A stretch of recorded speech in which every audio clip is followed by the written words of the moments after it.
Welcome to another One Voice webinar. Today is Friday, March 20th. My name is John Guzik with the Franklin Partnership.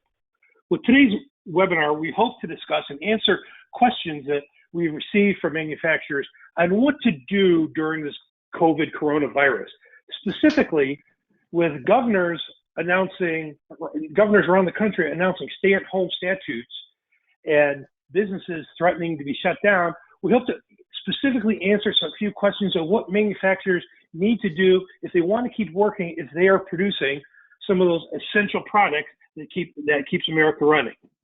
With me today is my partner, my colleague, Omar Nashashibi, also with the Franklin Partnership, who has put together a tremendous amount of research on what manufacturers need to do.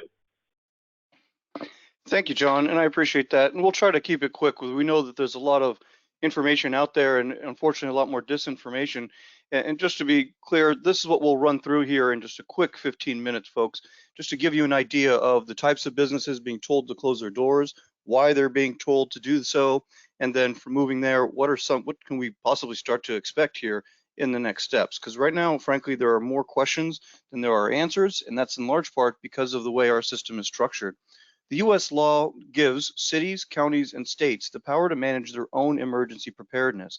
This typically means that Washington does not get involved in local health emergencies, police matters, or even disaster recovery until they're requested to do so by those local jurisdictions. What that does is it creates a nationwide patchwork of different law enforcement priorities, and now, as we can see here, a number of different definitions for what constitutes an essential business. Unfortunately, Washington is not as involved as we would like in this, but that again is the nature of the way our system has been created to defer more power to the local level, which is why, as of right now, all determinations of which businesses are deemed an essential or critical to life are made at the county and at the state level. As of right now, prior to yesterday, there was no input from Washington on who was designated and how to create a nationwide definition. This is something that NTMA and PMA have been working on the last several days. On Wednesday, March 18th, we did reach out and spoke with somebody at the White House who put us in touch with Federal Emergency Management Administration, FEMA, and the Homeland Security. And we did start to see a little bit more action from them that we'll get into in terms of a nationwide guideline, but still no yet from them a nationwide definition. And that's our challenge right now. We have 3,000 counties in this country, and with that, each of them technically has the right to move forward with either a shelter-in-place or an essential business definition. Some are voluntary, such as California. Governor Newsom there said, rather, we're not going to put police cruisers on every vehicle that's traveling around, but we are going to rely on social media, and basically social shaming was more or less the term that he used in order to make sure that we're all abiding by the new California directive for those that are out there. Whereas in California, the governor has made it pretty clear that they are potentially looking at other criminal, civil, and other penalties for you not doing it. So how to know if you're covered? And we're going to have some links in a couple of slides that will show you where to go for your local jurisdiction. Because again, this is not being run out of Washington. This is all being run at your local levels, and at best, even at your state capital, if not at your local county level.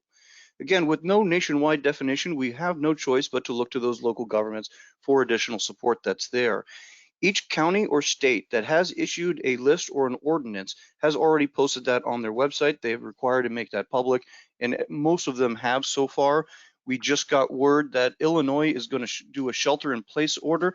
Right now it is 2:47 Eastern. In Washington, D.C., our understanding, and that's supposed to take effect at 3 o'clock Central Time on today, March 20th. Further, we're picking up rumors that some other states also might move towards the shelter in place, but we're not sure that anyone's going to go as drastic as Pennsylvania right now.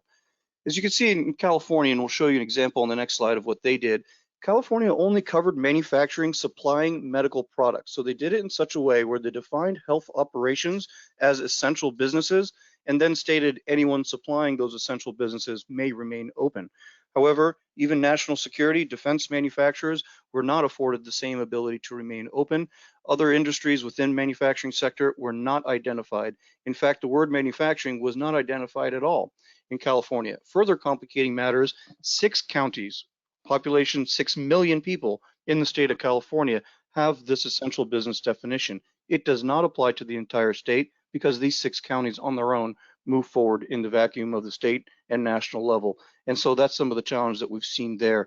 Again, as of about an hour ago, New York State had not issued its formal list. However, Governor Cuomo did begin the process of shuttering all non-essential businesses and restricting activity throughout our fourth most populous state out there. So we're starting to see that spread. Again, John and I are picking up that the New York action will likely mean that Connecticut, New Jersey, and Delaware could soon follow those processes as well. And indications are all but certain that Ohio is going to take further actions. We're not sure entire closure, but if they do begin to shutter, then we can certainly expect the rest of the Midwest to follow suit there. Just a quick couple of language examples here. This slide will be California, the next one will be Pennsylvania, but to give you an idea of what the ordinance actually states. For example, they define a healthcare operation, hospitals, clinics, dentists, pharmacies, you can expect what they mean. However, then they go further. So the way to read it, if you're in California, you can't look for your own business as you can in Pennsylvania. You'd have to first identify to whom you supply. If you supply someone that fits in within the healthcare operations definition, or their supplies that go into the operation of that clinic or hospital, then yes, you do qualify as an essential business. Now, this is not legal advice, but this has been the interpretation of the locals with whom we've spoken to so far. So as you'll see in clause 15 down below, businesses that supply other essential businesses are considered part of the essential business. So the way you'll have to read this, again, from one voice, we'll do all we can, but again, with 3,000 counties and 50 states, we are going to have to do a little buddy system and all work together to get a better understanding of what the communities are doing at the local level and be able to funnel that up to Washington. So you'll see how you have to read this one slightly different, whereas here in Pennsylvania was more cut and dry. We believe that this one in Pennsylvania caused a bit more of a shock to the state and the people in the Commonwealth, because our understanding is the Governor Wolf moved forward without even giving an update or giving a heads up to the local state representatives and to the state senators over throughout the Commonwealth of Pennsylvania. And we think that's why this one has gotten so much attention in the last 24 hours. No one really expected Pennsylvania to come this quickly, especially as surrounding states, New Jersey, had done some restrictions, but not this extreme. The way to read this chart is, it's frankly, unfortunately, pretty straightforward. If you're in red and have a no, you are not permitted to open your doors beyond the midnight deadline. If you are in green, the answer is yes. As you can see here, these are just a segment of the 16 or so page order that the governor had put out, and it does go through. Looks like what they did here is they went through what we call North American Industrial Classification System codes, your NAICS or your SIC codes, because it's largely done in order of the way the government classifies industry. You can see in certain types of metals have been permitted to remain open. Certain kind of shops have, but most of them, as you can see throughout Pennsylvania, if you're not in farming or medical or food, for the most part, you are required to be closed. Now, there's some confusion again. What if I don't see my name on here? How if I don't see my type of industry? Folks, most of our manufacturers are going to fit within that definition of either other fabricated metal product manufacturing, that is a lot of NTMA members, and non-automotive, typically stampers as well fall under that NAICS, and then the machine shops turned products is the other one that we also want to be focusing on. And of course, that's a typo, it's supposed to be forging and stamping up there, so that obviously captures the stampers. Again, there's not a lot of wiggle room for interpretation when they go into this level of detail as the state of Pennsylvania did. And so those of you that are in the Commonwealth do need to use this as your guideline document. Washington cannot step in for you. Right now, it's all about the battle with Harrisburg and trying to get the governor to see a little bit more reason. We've been receiving the question quite a bit. I know John got it from a Michigan manufacturer anticipating a couple of days ago. Is there an application? How do I become an essential business? Unfortunately, we have not yet seen an actual application process to have your business petitioned. We in Washington did successfully petition, we'll discuss this in a minute, to have us included in the guidance from Washington, but at the county and the state level, we are not seeing an application process. They put out a definition. Now, we have heard that there is, in some cases, a petition process to remain open, where you can say that this is a hardship for X reason, mostly though focused on the caring and helping support the president's directive when it comes to healthcare and supporting the COVID-19 fallout. So we also have not seen, again, it's too early, so have not heard of anybody being approved. If they did petition their county or their state, One Voice would welcome any input from any of our members that have been successful in that process. We've gotten a couple of areas where they're releasing email addresses where you can petition or you can send a note to the governor and state your case. For example, that's what that link is that appears on the slide here for the Commonwealth of Pennsylvania. And we're increasingly going to work with our members as we can to identify any others as we become aware of them. Some of the areas, we've talked to one person out in California prior to the mass shutdown that Newsom did last night, and they were wondering if they could still have their employees voluntarily show up. Fortunately, in cases where it's prescribed that there are fine civil penalties, potential criminal penalties as well, then yes, you are in a situation where you're going to have to comply with the law until something changes there. So we are looking at potentially criminal penalties in addition to civil penalties that might show up there. But we're not a labor lawyer, so this part we're going to be a little bit more cautious in terms of how we suggest you approach with your employees. You certainly are going to want to speak with legal counsel, and we know NTMA and PMA just a few hours ago were emailing with their attorneys respectively as well to see what additional direction we can provide and help you speak with your employees about what they can expect. And in a future session, we will discuss future issues in terms of unemployment insurance and what you can all do with the paid sick leave. Most of you should have already received on Tuesday of this previous week the information from all of us here in Washington in one voice and what happened with the paid sick leave that the president just signed on Wednesday night. Do your workers have to show up for work? If you are considered an essential business, we have seen nothing to this date that tells us they cannot show up because they don't feel like it. Fear of infection is not a paid sick leave or FMLA covered excuse from what we have been told by the labor lawyers. So if they are just afraid of catching the virus, that is not going to be sufficient for their no-show at the office. However, if they are under quarantine themselves or for a cared one that is immediately in their family or a dependent for which they're responsible, then yes, you're going to have to oblige. And the paid sick leave and the new FMLA that will take effect on April 2nd will certainly apply in those instances. So we do see caution. If you are considered an essential business, you want to delicately approach it with your employees saying, well, we're open, we're all in this together, we're doing it for the nation. We expect to see you tomorrow morning at 6 a.m. Jumping to a couple of quick resources, we get ready to wrap up. Where can I find more local information? Again, our challenge here is this is not a Washington issue. We are involved because this is what we do. When our members have problems, we jump to it. But at the essential business designation at this point still remains at that local level. On the website that will show you that Caitlin and Paul at Bracewell created, we do have a couple of these links. For example, what we would suggest is start with the National Association of Counties and then jump to the states, because we're seeing that the counties, especially in more populous regions, are the ones that seem to be taking the lead on a lot of this. Again, it's not so much the fault of the governors. You just have your emergency and first responders are at the most local levels. That's inherently the services that they provide, which is why they've been left in charge of it for the most part. This is what the top link on that previous slide looks like when you go to the National Association of Counties, NAKO. This is a great interactive website. You simply click that previous page link. It will open this up. What you're able to do here is go to all 3,000 counties in the country. Anything with a shade of blue in there gives you an idea of whether or not they've got a declaration. And if they do, you need to pop that up. On the link will also show you what that declaration is. It'll provide you a link to the actual language so you can see what we showed you previously in Pennsylvania and California. Your county, if they have written something, it will be found here. This should be your primary resource for the next 7 or 10 days or so as this thing continues to spread. As you can see, we haven't really gotten into a lot of the central part of the country yet with some of these declarations and designations, but we certainly expect that to increase here in the next 5 to 10 days for sure. Use this one for your counties, and then let's jump back quickly to the federal government. You need to follow your local resources. There is no question about that. That is going to be your primary area. Washington is starting to catch up a little bit beginning this Monday. The White House definitely became a lot more proactive than they were in the previous weeks leading up to this, and started even yesterday. John and I mentioned that we lobbied the White House this Wednesday of this week to say we need a national definition. And on Thursday late evening around 9 or 10 o'clock or 8:39, we did finally receive on March 19th some kind of direction from the Federal Emergency Management Administration agency and the folks at Homeland Security. You can see here, these are the two definitions that focus on manufacturing.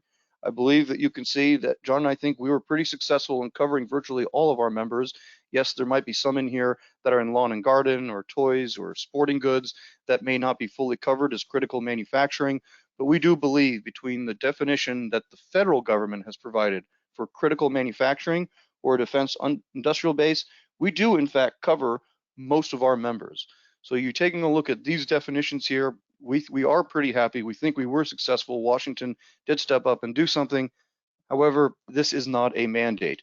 It is a guideline. As of right now, we are still actively lobbying our contacts in Washington to have them make this a nationwide mandate. We understand their jurisdictional and other concerns to let the locals do their thing, but we need some direction. Manufacturers need a commonality and continuity so we can move forward. With all the confusion across 3,000 counties, this is why many of you have been calling frantically to your headquarters looking for answers. And again, thank you for your patience for this week as Washington, D.C. government starts to catch up where all of us in manufacturing have already been down on the front lines at the state level. So as of right now, this is a guideline that we showed you on the previous slide. There is no plans as of yet. Our understanding is to go ahead and make it permanent. But what we are asking, and you will have communications from your members, please reach out to your local elected officials. Even we had somebody working with Senator Durbin of Illinois, and his staff said, we'll put you in touch with state officials, but this is a state issue, not a federal issue. And honestly, I think John and I are going to probably hear that more and more from members of Congress. They will express their concern in Washington, but they'll say this is now a state issue. So we are asking you all to please contact your local state representatives, your state senators, and tell them that we want the federal definition adopted by the counties and by the states. A couple other quick items as we wrap. One Voice has created a website specifically and exclusively for the coronavirus, COVID-19. The idea here is to be able to create a one-stop shop. The hope here, again, rather than putting a lot of text, we frankly include a lot of links because this situation is evolving so quickly. Us putting up a simple language or a bullet point of our opinion may not accurately reflect the changing situation on the ground. Therefore, all the links in these 5 categories will take you to either the CDC, to OSHA guidelines, what you need to do with your workers. It has links to the posters that you should have up in your shops at this point. If you do not already, please print them out and post them. Additional information we populated on the loan programs that John and I are lobbying to work on, and some of the latest stimulus measures that we'll get into on a later webinar. And of course, the directions from the counties, the governors, and the states are all provided in that federal government link below. We strongly encourage you to have this as one of your go-to places because the links that are live in there are going to take you to that latest information that's out there. But John, I think the situation is evolving by the hour. We're trying to keep the most up-to-date issues here at Washington. Businesses are looking to Washington for some direction. The White House is pushing the decisions to the local level.